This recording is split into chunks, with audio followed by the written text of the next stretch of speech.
up the volume, because, you know, public pressure means something in a democracy, and we need some help here. Southwest Florida Congressman Kurt Clawson pushing for a permanent fix to the problem plaguing our coast. Clawson meeting with environmentalists and business leaders on how to deal with those Lake O water releases moving forward. For months now, the Army Corps of Engineers has been dumping billions of gallons into the Caloosahatchee River, and local leaders say it's seriously hurting our coast, both the ecosystem and the economy. 4 in your corners, Carl Fortier explaining what came out of today's meeting. Carl?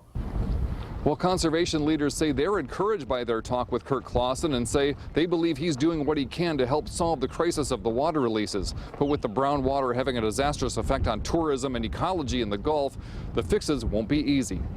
You know, we're getting a lot of complaints. There's people checking out of hotels, and it's really devastating our local sport fishing economy. As the Director of Natural Resources for the city of Sanibel, James Evans knows firsthand how damaging the discharges from Lake O have been to the waters in the Gulf at the peak of tourist season. A lot of the fishermen, you know, aren't able to make boat payments, aren't able to make mortgage payments because, you know, people just aren't signing up for trips. Look, we all need to be on the same page here because we got a crisis.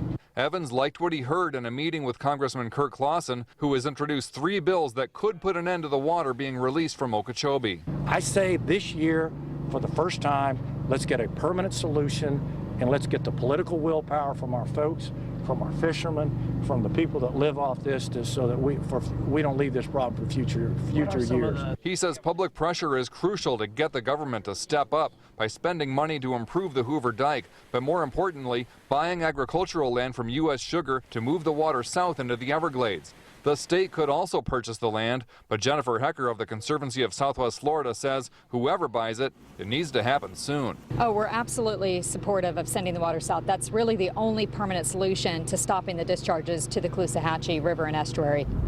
Now, Clawson says getting more money to strengthen the dike at Lake O to retain water is one piece of the puzzle to solving the water release crisis, but says it's a band-aid to the real solution of moving that water south.